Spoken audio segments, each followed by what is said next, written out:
Hi viewers, welcome to Senthil's kitchen. இன்றைக்கி செந்தில்ஸ் கிச்சனில் நம்ம ஒரு சுவையான கேரட் பாயாசம் எப்படி செய்யலான்னு பார்க்க போகிறோம். வாங்க வீடியோக்குள்ளே போகலாம். இந்த டேஸ்டியான எம்மியான கேரட் பாயாசம் செய்கிறதுக்கு 2 மீடியம் சைஸ் கேரட்டும் 2 டேபிள் ஸ்பூன் ஜவ்வரிசி இருந்தால் போதும். 10 நிமிஷத்தில் இந்த எம்மியான பாயாச ரெசிபியை நம்ம செஞ்சு முடிச்சிடலாம். முதல்ல ஒரு கிரேட்டர் எடுத்து கேரட்டை நல்லா சீவி எடுத்துக்கலாம். கேரட் வந்து ரொம்ப பெருசாகவும் இல்லாமல் மீடியமாக சீவி எடுத்துக்கலாம். சின்ன சைஸ் ஹோல்ஸாக இருந்தால் போதும், அதுலேயும் நம்ம சீவி எடுத்துக்கலாம். நான் இப்போது ஒரு 4-5 பேர் சாப்பிட்ற அளவுக்கு குவான்டிட்டி செஞ்சிட்ருக்கேன். உங்களுக்கு எவ்வளோ குவான்டிட்டி தேவையோ அதுக்கேற்ற மாதிரி நீங்கள் கேரட்டை எடுத்துக்கலாம். அதுக்கேற்ற மாதிரி நீங்கள் மற்ற எல்லா குவான்டிட்டியும் இன்க்ரீஸ் பண்ணிக்கலாம். அடுத்து அடுப்பை பற்ற வச்சு மீடியம் ஃப்ளேமில் வச்சுட்டு அதில் ஒரு பேனை வச்சு அந்த பேனில் 2 டேபிள் ஸ்பூன் நெய் ஆட் பண்ணிக்கலாம். நெய் ஆட் பண்ண பிறகு முந்திரி, திராட்சை தேவையான அளவு சேர்த்துட்டு நல்லா வறுத்து எடுத்து அதை ஒரு சின்ன பவுலுக்கு ட்ரான்ஸ்ஃபர் பண்ணி எடுத்து வச்சுக்கலாம்.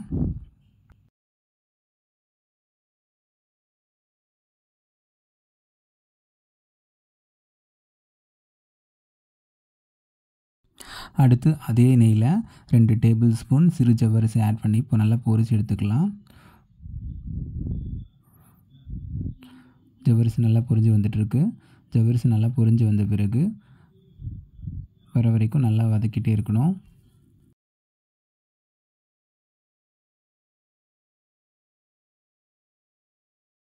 ஜவ்வரிசி நெய்யில் பொரிச்சு எடுத்த பிறகு அதே நெய்யில் கேரட்டை ஆட் பண்ணிக்கலாம். கேரட்டை ஆட் பண்ணி நல்லா வதக்கி எடுத்துக்கலாம். ஒரு 2-3 நிமிஷம் நல்லா மீடியம் ஃப்ளேமில் வதக்கி எடுத்துக்கலாம்.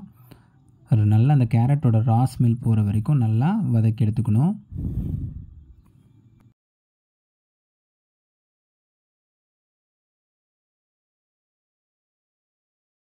கேரட்டோட ரா ஸ்மெல் போகிற வரைக்கும் வதக்கி விட்டுட்டு அதில் ஒரு பெரிய டம்ளர் அளவுக்கு தண்ணி சேர்த்துக்கலாம். நல்லா அந்த கேரட்டு ஜவ்வரிசி நல்லா முழுகிற அளவுக்கு தண்ணி சேர்த்துக்குங்க. தண்ணி சேர்த்த பிறகு அதை நல்லா ஒரு 3 நிமிஷம் நல்லா பாயில் பண்ணி விடுங்க. அதோட ஒரு சிட்டிகை உப்பு சேர்த்துக்கலாம். இந்த மாதிரி ஒரு சிட்டிகை உப்பு சேர்க்கறதுனால அந்த ஸ்வீட்னஸ் வந்து கொஞ்சம் தூக்கலாக எடுத்து கொடுக்கும். அதுக்காக தான் நம்ம எப்போ உப்பு சேர்த்துக்கிறோம்.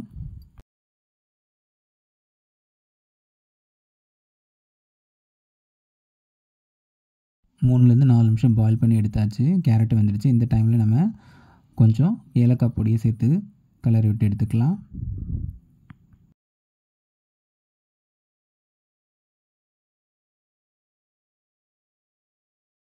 அடுத்து இந்த கேரட் பாயாசத்துக்கு தேவையான சர்க்கரை சேர்த்துக்கலாம். நான் ஒரு சின்ன குழிக்கரண்டியில் 3 அளவு சேர்த்துக்கிறேன்.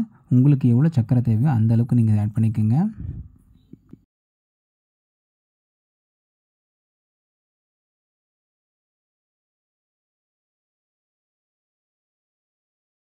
சர்க்கரை சேர்த்த பிறகு சர்க்கரை நல்லா மெல்ட் ஆகிற வரைக்கும் நல்லா கிளறி விட்டு எடுங்க.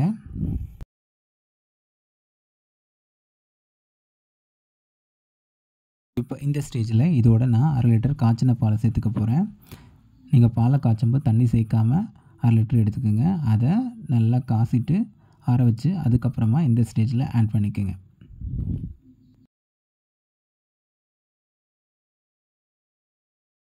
பாலை சேர்த்த பிறகு அடுப்பை லோ ஃப்ளேமில் வச்சுட்டு ஒரு 2 நிமிஷம் நீங்கள் கொதிக்க விட்டு எடுத்தால் ஒரு எம்மியான பாயாசம் ரெடி ஆகிடும்.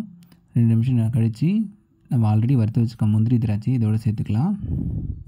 அவ்வளோதாங்க, ஒரு டேஸ்டியான எம்மியான கேரட் பாயாசம் ஜஸ்ட் 10 நிமிஷத்தில் செஞ்சு முடித்து வீட்டில் இருக்கவங்க எல்லாருக்குமே நம்ம கொடுக்க முடியும்.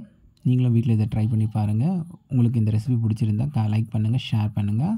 செந்தில் கிச்சனை இது வரைக்கும் நீங்கள் சப்ஸ்கிரைப் பண்ணலாம், சப்ஸ்கிரைப் பண்ணிக்கோங்க. அதோட பக்கத்தில் இருக்க பெல் ஐக்கானையும் ப்ரெஸ் பண்ணிக்கோங்க. அப்போ தாங்க நாங்கள் போடுற எல்லா வீடியோஸும் உங்களுக்கு நோட்டிஃபிகேஷனை வந்து சேரும்.